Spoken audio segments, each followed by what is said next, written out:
하여 내 영혼이 잘된 같이 내가 범사에 잠들고 강건하기를 내가 간구하노라. 전능하사 천지를 만드신 하나님 아버지를 내가 믿사오며 그 외아들 우리 주 예수 그리스도를 믿사오니 이는 성령으로 잉태하사 동정녀 마리아에게 나시고 본디오 빌라도에게 고난을 받으사 십자가에 못 박혀 죽으시고 장사한 지 사흘 만에 죽은 자 가운데서 다시 살아나시며 하늘에 오르사 전능하신 하나님 우편한 자 계시다가 저희로서 산자와 죽은 자를 심판하러 오시리라. 성령을 믿사오며 거룩한 공회와 성도가 서로 돕는 것과 죄를 사하여 주시는 것과 몸이 다시 사는 것과 영원히 사는 것을 믿사옵나이다. 아멘. 찬송가 79장입니다.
교동문 19번 시편 84편입니다.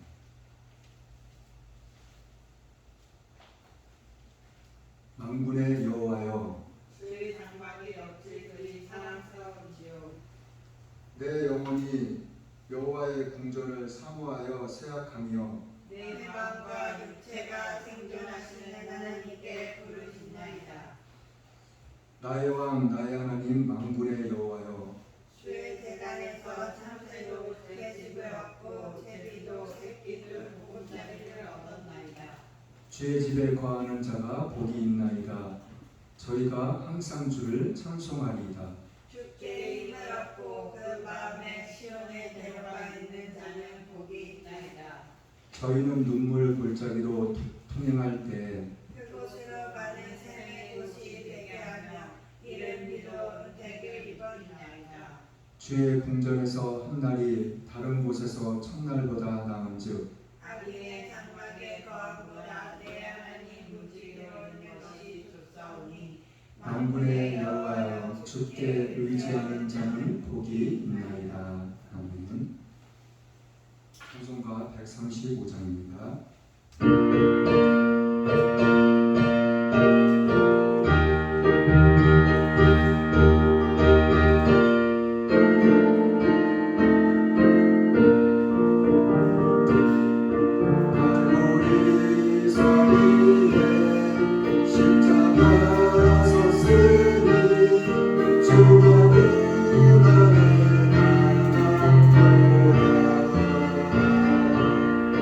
Oh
합당하신 주님, 10월의 첫 주 건강하게 주님 전에 나와 예배드리게 하심을 감사드립니다. 죄악된 모습 알고 지은 죄 모르고 지은 죄 모두 예수님의 보혈로 깨끗이 씻어주세요. 아멘. 이 나라 이 민족을 사랑하시는 아버지, 긍휼히 여겨주시고 죄악을 버리고 하나님 아버지만을 섬기는 나라 되게 하소서. 아멘. 대통령 이하 위정자들에게 지혜, 지식, 명철 더하셔서 어려운 문제를 잘 해결하며 혼란한 사태가 빨리 수습되어 안정을 찾게 하소서. 아멘. 코로나 사태가 종식되게 하시고 일상 가운데 하나님께 감사하며 예배하는 삶 되게 하소서. 오직 예수님만 교회를 세우시고 지금까지 지켜주시고 함께 해주시는 주님 감사합니다. 주님의 선한 뜻을 이루며 기도, 말씀, 성령으로 충만하여 오직 예수님만 증거하며 따르는 교회 되게 하소서. 아멘. 세우신 정창현 전도사님 영육간에 강건하여 주님의 선한 사역을 이루게 하소서. 곳곳에 세우신 선교사님들을 축복하시고 맡겨진 사역에 기름 부어 주셔서 잘 감당케 하소서. 저희도 기도와 물질로 협력하게 하소서. 저희가 드리는 예배와 찬양을 기뻐 받아 주실 주님께 감사드리며 예수님의 이름으로 기도드렸습니다. 아멘. 아멘.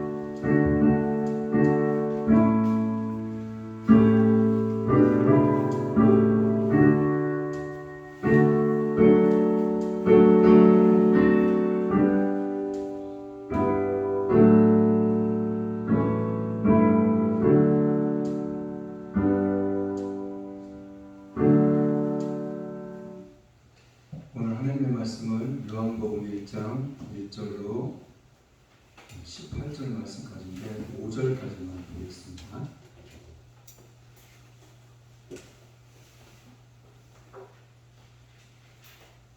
하나님의 말씀은 요한복음 1장 1절로 18절 말씀까지인데 5절까지만 보겠습니다. 태초에 말씀이 계시니라. 이 말씀이 하나님과 함께 계셨으니 이 말씀은 곧 하나님이시니라. 그가 태초에 하나님과 함께 계셨고 만물이 그로 말미암아 지은 바 되었으니 지은 것이 하나도 그가 없이는 된 것이 없느니라. 그 안에 생명이 있었으니 이 생명은 사람들의 빛이라. 빛이 어둠에 비치되 어둠이 깨닫지 못하더라. 아멘. 오늘 말씀의 제목은 태초에 말씀이 계십니다.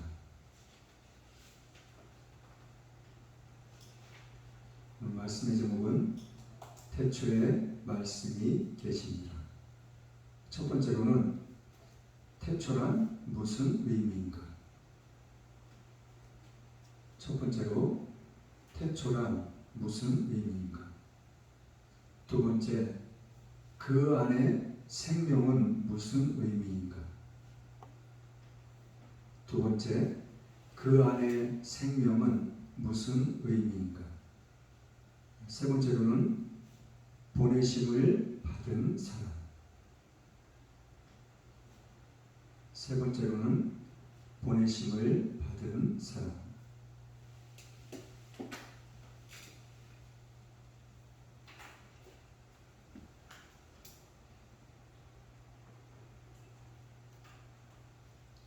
자, 오늘 말씀의 제목처럼 요한복음 1장 1절 말씀의 처음에가 태초에 말씀이 계시니라 이렇게 기록되어 있습니다. 그리고 이 태초란 말씀이 또 어디에 기록되어 있죠? 이 태초란 말씀 창세기 1장 1절 말씀. 창세기 1장 1절 말씀에 태초에 하나님이 천지를 창조하십니다.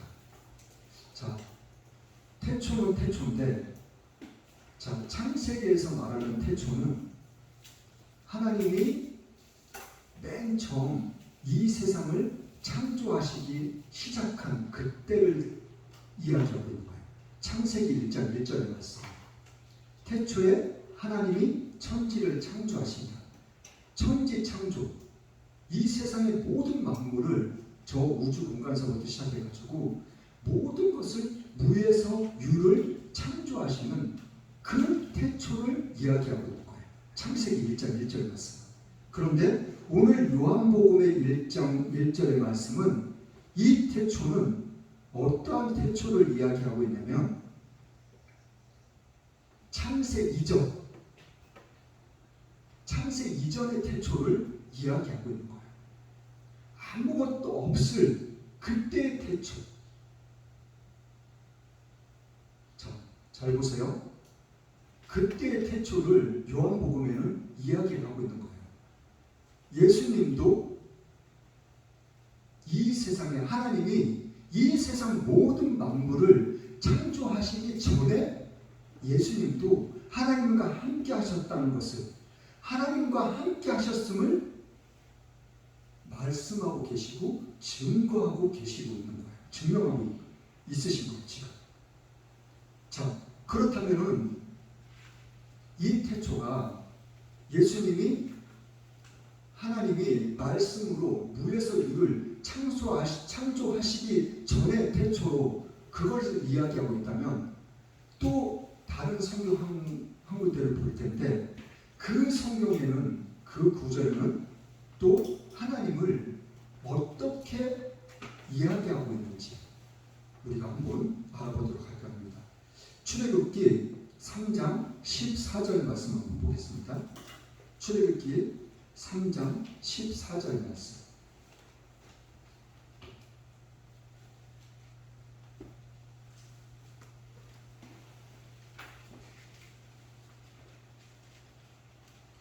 자, 출애굽기 3장 14절 말씀 같이 한번 읽어볼게요. 14절 말씀 시작. 하나님이 모세에게 이르시되 나는 스스로 있는 자니라. 또 이르시되 너는 이스라엘 자손에게 이같이 이르기를 스스로 있는 자가 나를 너에게 보내셨다 하라. 자, 오늘 본문 말씀 그리고 창세기 1장 1절 말씀 태초라는 의미는 같은데 뜻이 좀 달라요. 자, 그런데 이 태초의 하나님이 그리고 태초의 예수님이 오늘 출애굽기 말씀에는 또 다르게 이야기를 하고 있어요. 자, 14절 말씀에 하나님이 모세에게 말씀해 주고 계시는 거예요. 뭐라고 말씀해 주고 계시냐면은 모세야, 내가 누군지 알아? 내가 하나님이야. 하나님인데 내가 스스로 있는 자야. 근데 왜 하나님이 모세에게 내가 스스로 있는 자라고 왜 말씀하셨을까요? 그 이유는 13절에 나와 있어요. 왜 스스로 있는 자라고 말씀하셨는지 모세에게 13절 말씀도 같이 한번 읽어볼게요. 13절 바로 전절 말씀이에요. 자, 시작. 모세가 하나님께 보아되 내가 이스라엘 자손에게 가서 이르기를 너희 조상의 하나님이 나를 너에게 보내셨다 하면 그들이 내게 묻기를 그의 이름이 무엇이냐 하리니 내가 무엇이라고 그들에게 말하리이까. 자, 보세요. 13절에 해답이 담겨져 있는데 모세가 왜 이런 말을 했는지 그 이유를 한번 살펴보자고요. 하나님이 모세를 부르셨어요. 광야에서 떨기나무 가운데서 하나님이 모세를 부르셨어요.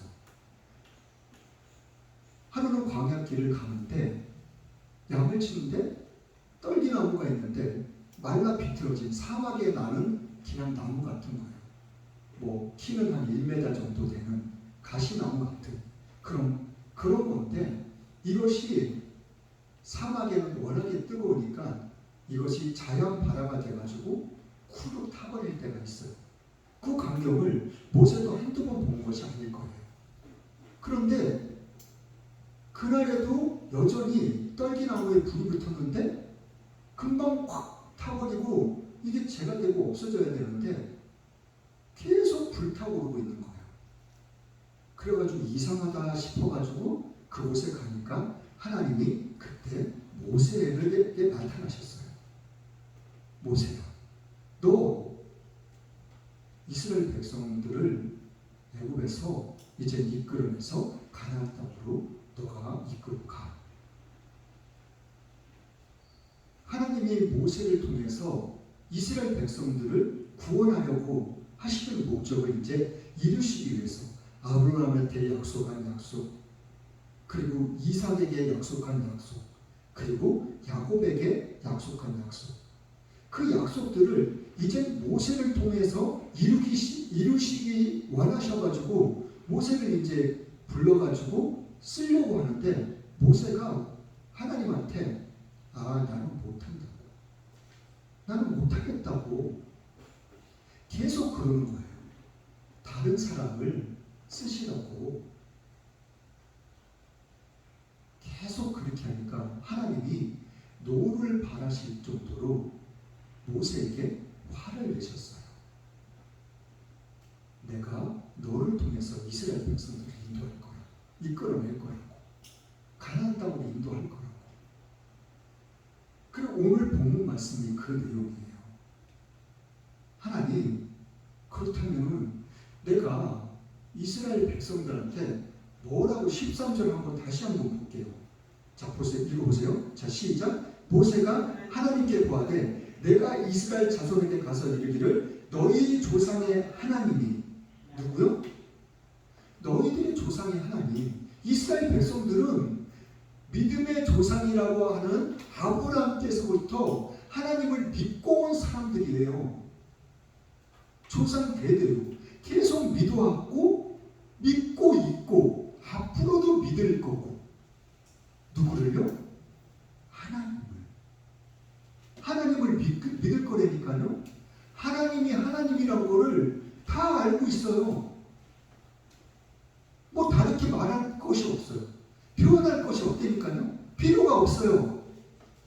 그런데 오늘 모세가 이야기하는 걸 내용을 보면은 너희 조상의 하나님 나를 너희에게 보내셨다 이렇게 얘기하면 끝이에요.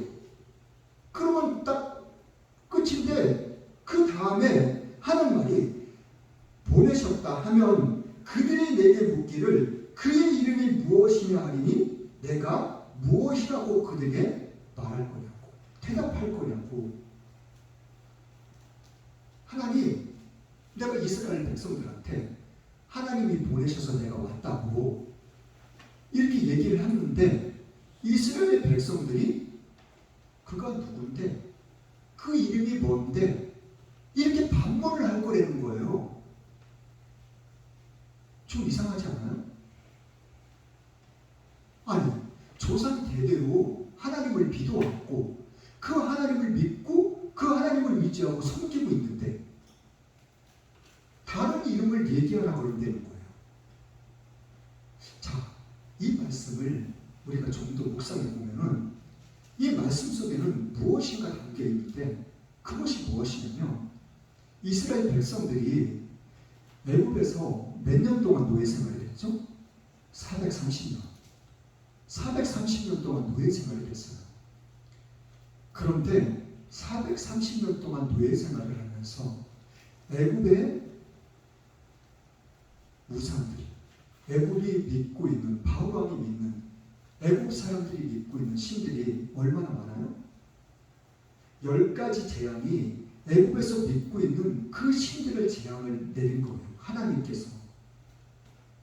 자, 이스라엘 백성들은 하나님을 믿고 섬겼지만, 하나님을 따랐지만 애굽에 가서 무슨 일을 할 때 만약에 뭐 우리나라에처럼 뭐 설날, 추석, 뭐 명절 막 그런 절기들이 있으면 애굽에 가서도 이스라엘 백성들도 다는 가지 않았을지 모르겠지만 이 이스라엘 백성들도 애굽 신들에게 절을 하고 애굽 신들의 이름을 부르고 애굽 신들을 섬기고 그랬을 거예요. 이름을 모르면은 애굽 사람들한테 이름이 뭐냐고, 저 신 이름이 뭐야? 파리신이야. 저 이 신의 이름이 뭐야? 맷두리 신이야. 그런 신들의 이름을 물어보면서 그 신들의 이름을 알고 들었을 거라고. 그리고 익히 그 신들의 이름을 다 알고 있었을 거라고.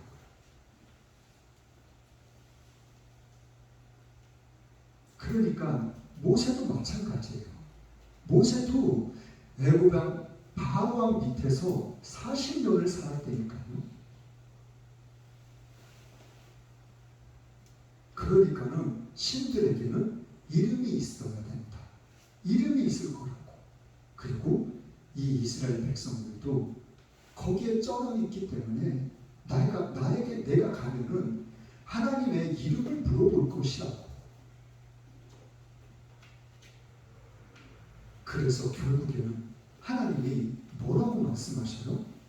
내가 하나님이야 이러면 되는데 하나님께서 그건 또 모세의 마음을 아셨는지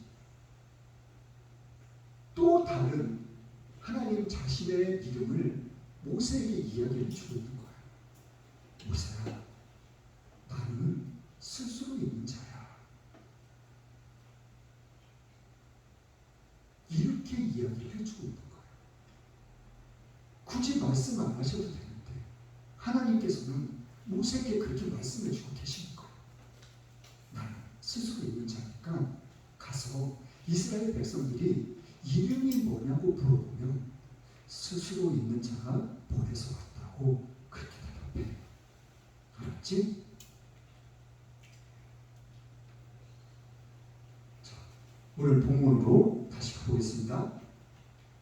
하나님께서는 자신의 이름이 하나님임에도 불구하고 또 다른 이름을 모세에게 이야기를 해주고 계시는 거예요. 자, 그렇다면 2절, 3절 말씀 보겠습니다. 2절 한번 같이 읽어볼게요. 시작. 그가 태초에 하나님과 함께 계셨고 만물이 그로 말미암아 지은 바 되었으니 지은 것이 하나도 그가 없이는 된 것이 없느니라. 하나님이 창세기 1장 1절 말씀에 하나님이 무에서 유를 창조하신 태초에 천지를 창조하신 그 창조가 있었어요. 근데 예수님께서 말씀하고 계시는 거예요. 이 창조가 하나님 그리고 나로 더불어 나로 말미암지 않고는 하나도 창조되지 않은 것이 없어. 예수님이 지금 이 말씀을 하고 계시는 거예요. 내가 하나님의 아들이지만 내가 너희들의 죄 때문에 이 세상 모든 사람들의 죄를 용서하고 구원의 목적으로 내가 하나님의 아들 예수로 인간의 몸을 입고 이 땅에 왔을 뿐이야. 내가 온 거야.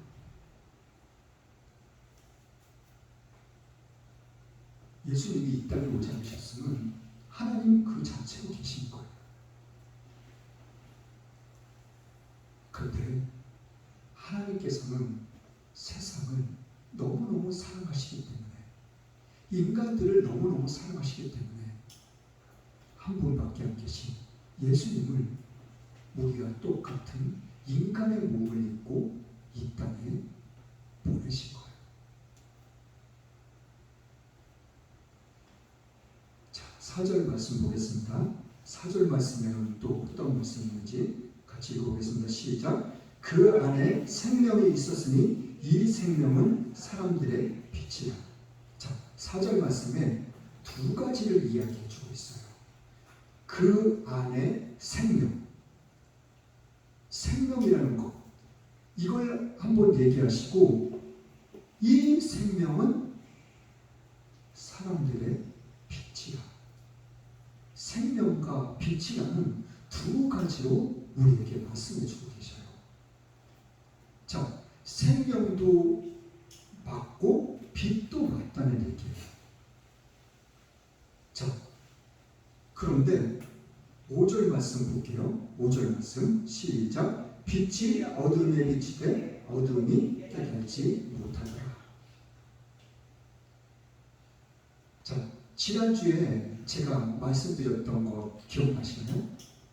사내들, 아니 저기 뭐지? 아수르.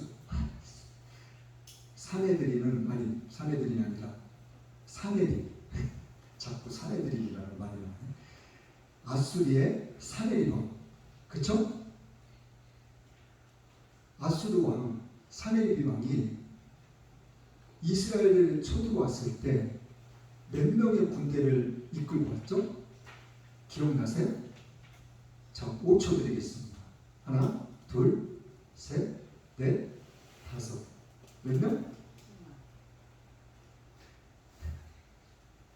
18만 5천 명. 18만 5천 명이 어떻게 됐다고 했어요? 하룻밤 사이에 다 죽어버린 거예요. 다 시체가 돼서 누워있는 거예요. 어떻게 해요? 이게 생명 때문에 그런 거예요. 이게 하나님의 빛 때문에 그런 거예요. 생명이라는 거, 빛이라는 거, 이게 하나님의 빛이에요. 하나님의 빛. 하나님 자체가 빛이에요. 근데 하나님의 안에 있는 빛이 우리에게 몸속에 들어오면 그 빛이 영원이 되는 거예요. 생명이 되는 거예요. 근데 이 빛은 누구의 것이에요? 하나님의 것이에요. 이 영혼은 누구의 것이에요? 하나님의 것이에요. 하나님의 것이기 때문에 하나님이 뜻대로 하실 수 있는 거예요. 사람의 몸속에서, 저의 몸속에서 하나님이 빛, 이 생명, 이 영혼을 걷어가시는 순간 그냥 이 몸은 그냥 푹 꺼져버리는 거예요. 땅에 그냥 푹 쓰러져서 그냥 죽은 시체와 똑같은 거예요. 이것을 하실 수 있는 분이 누구세요? 하나님 한 분뿐이신 거예요. 18만 5천 명? 그것뿐만이 아니라 이 세상 모든 사람들을 그렇게 할 수가 있어요. 근데 그 빛, 그 생명, 그 영혼은 빠져나가는 순간 단 두 가지예요. 예수님을 나의 하나님, 나의 구주 고백한 사람은 하나님의 자녀, 천국에 가는 거고, 그렇지 못한 사람은 지옥에 가는 거예요.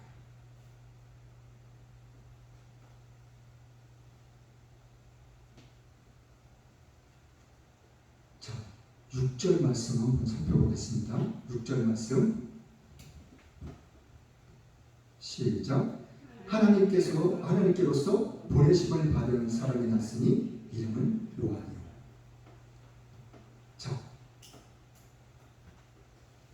이따 오후 예배 시간 때 자세히 나눌 건데, 잠깐 제가 설명해 드리려면, 이 구약 시대 때 아브라함, 이스라엘 백성들의 조상 아브라함은 어떻게 하나님이 부르셨죠? 그냥 부르셨어요. 아브라함아, 너 여기서 떠나는데 내가 지시할 땅으로 가. 하나님이 그냥 부르셨어요. 그냥 택했어요. 자, 신약에 와서는 바울을 뭐라고 표현했죠? 이 사울은 내가 나를 위해서, 이방인들에게 나를 전하게 하기 위해서 나의 택한 그릇이라고 이야기를 하고 있어요. 하나님이 어느 누군가를 택하고 부를 때는 하나님이 부르시고 택하시는 거예요. 근데 오늘 6절 말씀에는 보내심을 받았다고 했어요. 보내심. 왜 보내심을 받은 사람이라고 했을까요? 요한은? 자, 그렇다면 예수님을 한번 생각해 볼게요. 예수님은 택한 사람입니까? 예수님도 마찬가지로 하나님이 보내시는 거예요. 근데 왜 예수님하고 요한은 왜 보내심을 받았다고 이야기를 하고 있는 걸까요? 자, 이따 오후 예배 때 이제 더욱더 자세히 같이 같이 나누도록 하겠습니다. 자, 찬송가 257장입니다.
코로나를 위해서 우리가 끊임없이 기도할 수 있기를 원합니다.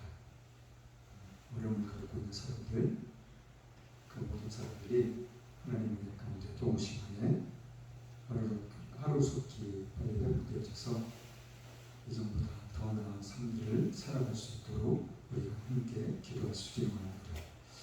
또 이나라의 민족을 위해서도 우리가 끊임없이 기도해야 될 것입니다. 대통령님 그리고 대통령님 보좌하고 계시는 보좌진들 그리고 모든 장관님들 그리고 국회의원님들 국민들을 위해서 우리가 함께 기도할 수 있기를 바랍니다. 이 나라가 바로 서야지만 백성이 국민들이 평안을 누리며 기쁨을 누리며 잘 살 수 있어요. 이 나라 민족이 대통령을 비롯해서 바로 설 수 있도록 이 나라 민족을 위해서 우리가 끊임없이 기도할 수 있기를 바랍니다. 또한 세계 각 곳곳에 나가 계신 많은 선교사님들, 국내에서도 그 선교사님들을 돕고 계시고 또 어려운 교회들을 돕고 계시는 많은 분들도 계셔요. 그 모든 분들에게 선교사님을 비롯하여 하나님의 은혜와 사랑이 그리고 영원히 잡힌 같이 범사가 잘 되는 축복이 임할 수 있기를 우리가 끊임없이 기도해야 될 것입니다. 그래서 천국에 가서 정말 모두가 하나님 앞에 칭찬받고 귀한 상급 받는 모든 사람들이 될 수 있도록 우리가 기도할 수 있기를 합니다. 헌금을 위해서 그리고 지난주에 군대 간 정대의 형제님을 위해서도 우리가 계속 기도해야 될 것입니다. 헌금을 위해서 기도하고 주기도문으로 예배를 마치겠습니다. 하나님 감사합니다. 주님을 위해 감사해서 이 시간 귀한 힘을 드렸습니다. 시간 드렸습니다. 몸 드렸습니다. 마음 드렸습니다. 11조 감사원금, 주일원금, 성경원금, 주원금 각종 예물 하나님 앞에 드렸습니다. 이 모든 예물 하나님 기뻐 받으시고 또한 일평생 살아가는 동안 주님의 나라와 주님을 영광하여 주님의 복음을 위하여 충성하며 헌신하며 살아나갈 수 있는 믿음의 복된 삶이 될 수 있도록 축복된 삶이 될 수 있도록 하나님 마음껏 축복하여 주셔서 그래서 더욱더 많은 사람들에게 베풀고 나눠주며 헌신하며 살아나갈 수 있는 아름다운 삶이 될 수 있도록 하나님 도와주셔서 모든 감사의 영광을 주님께 돌리며 예수님의 이름으로 축복하며 기도드렸습니다. 아멘. 하늘에 계신 우리 아버지, 이름이 거룩히 여김을 받으시오며 나라의 임하옵시며 뜻이 하늘에서 이루어진 것 같이 땅에서도 이루어지이다. 오늘날 우리에게 일용할 양식을 주옵시고 우리가 우리에게 죄 지은 자를 사하여 준 것 같이 우리 죄를 사하여 주옵시고 우리를 시험에 들지 말게 하시며 다만 하게서 구하옵소서. 대개 나라와 권세와 영광이 아버지께 영원히 있사옵나이다. 아멘.